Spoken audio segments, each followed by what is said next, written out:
Hadirin yang saya hormati, pernahkah kalian merasa lelah? Lelah banget? Sampai rasanya pengen bilang ke semesta, "Duh, Tuhan, istirahat sebentar boleh nggak sih? Aku capek banget." Pernahkah kalian merasa sudah berusaha sekuat tenaga? Udah lari secepat kilat, tapi pas sampai garis finish, ternyata garisnya pindah? Atau malah kita nyasar ke jalan yang salah? Rasanya pengen nyemplung ke selimut dan gak mau keluar lagi, kan? Jika kalian pernah merasakan itu, ketahuilah bahwa kalian tidak sendirian. Termasuk saya juga pernah kok merasakan hal yang sama. Hari ini, saya ingin berbicara tentang satu hal yang pasti dialami oleh setiap manusia di dunia ini, tapi seringkali kita anggap sebagai aib yang harus kita tutup-tutupi. Ya, saya ingin berbicara tentang kegagalan. Banyak dari kita takut pada kata ini. Kegagalan itu rasanya kayak makan permen tapi isinya cabai. Pedesnya nggak ketolong. Rasanya malu, rasanya kecil, rasanya pengen menghilang aja.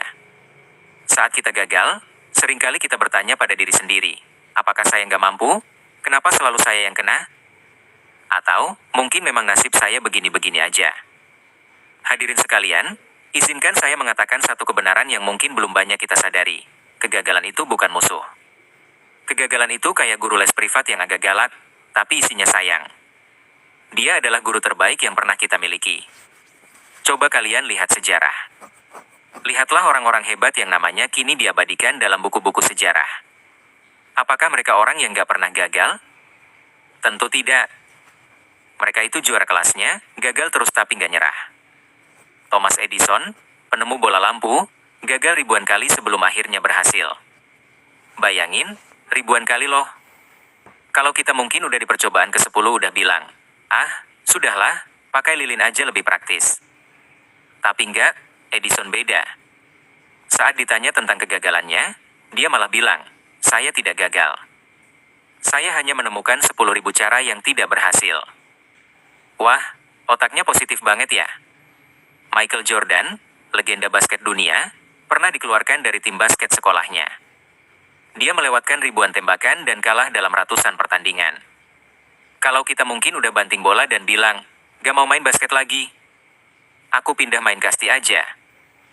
Tapi Jordan bilang, itulah alasan saya berhasil. Mereka tidak melihat kegagalan sebagai tembok penghalang yang bikin kita nabrak, melainkan sebagai tangga buat naik lebih tinggi. Hadirin yang berbahagia. Masalahnya bukan pada kegagalan itu sendiri, tapi pada cara kita memandangnya. Kalau kita melihat kegagalan sebagai hukuman mati, ya kita bakal terpuruk, diam, dan gak bakal maju.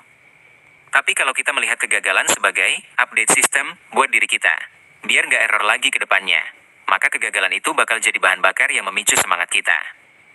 Jangan biarkan satu kali jatuh, atau bahkan berkali-kali jatuh, membuat kalian berhenti berjalan. Ingatlah, orang yang gak pernah gagal itu biasanya adalah orang yang gak pernah mencoba apa-apa. Dan orang yang gak pernah mencoba, sesungguhnya dia sudah kalah sebelum bertanding. Itu sama aja kayak ikut lari maraton tapi gak pernah keluar rumah. Mana bisa menang kan? Mungkin hari ini kalian merasa lelah. Mungkin hati kalian masih perih mengingat kegagalan yang lalu. Gak apa-apa kok buat merasa sedih, gak apa-apa buat nangis dikit. Itu manusiawi banget. Malah bagus, itu tandanya hati kita gak keras. Tapi tolong, jangan berlama-lama di situ. Jangan sampai nangisnya jadi maraton dan lupa buat berhenti. Bersihkan air mata kalian, tepuk debu di badan kalian, dan lihatlah ke depan. Masih ada jalan panjang yang menanti. Masih ada mimpi-mimpi besar yang belum terwujud. Dan kalian gak akan pernah bisa meraihnya kalau kalian terus menengok ke belakang pada kesalahan yang lalu. Itu sama aja kayak nyetir mobil tapi terus lihat kaca spion. Bisa nabrak pohon nanti. Hadirin sekalian, saya tidak tahu apa kegagalan yang sedang atau pernah kalian alami. Mungkin gagal dalam usaha, gagal dalam ujian, gagal dalam hubungan, atau gagal mencapai target. Tapi saya tahu satu hal, kalian jauh lebih kuat dari kegagalan itu. Jangan biarkan kegagalan mendefinisikan siapa kalian. Kalian bukan orang gagal. Kalian adalah orang yang sedang berproses. Kalian adalah pejuang yang sedang diuji ketangguhannya. Kayak mie instan aja kan, harus diuji pakai air panas dulu baru jadi enak. Maka, bangkitlah. Jangan takut untuk mencoba lagi. Kali ini, kalian tidak datang dengan tangan kosong. Kalian datang membawa pengalaman, kebijaksanaan, dan ketangguhan yang gak dimiliki oleh mereka yang belum pernah merasakan jatuh. Kalian sekarang udah lebih jago karena udah tahu mana jalan yang salah. Ingatlah, bintang tidak bisa bersinar tanpa kegelapan. Dan kalian tidak akan bisa menjadi versi terbaik dari diri kalian tanpa melalui proses kegagalan. Mari kita ubah cara pandang kita. Mari kita jadikan setiap kegagalan sebagai batu loncatan menuju kesuksesan yang lebih gemilang. Karena pada akhirnya, kemenangan terindah bukanlah yang didapat tanpa perjuangan, tapi kemenangan yang diraih setelah kita bangkit berkali-kali dari kejatuhan. Oke, sekian pidato dari saya.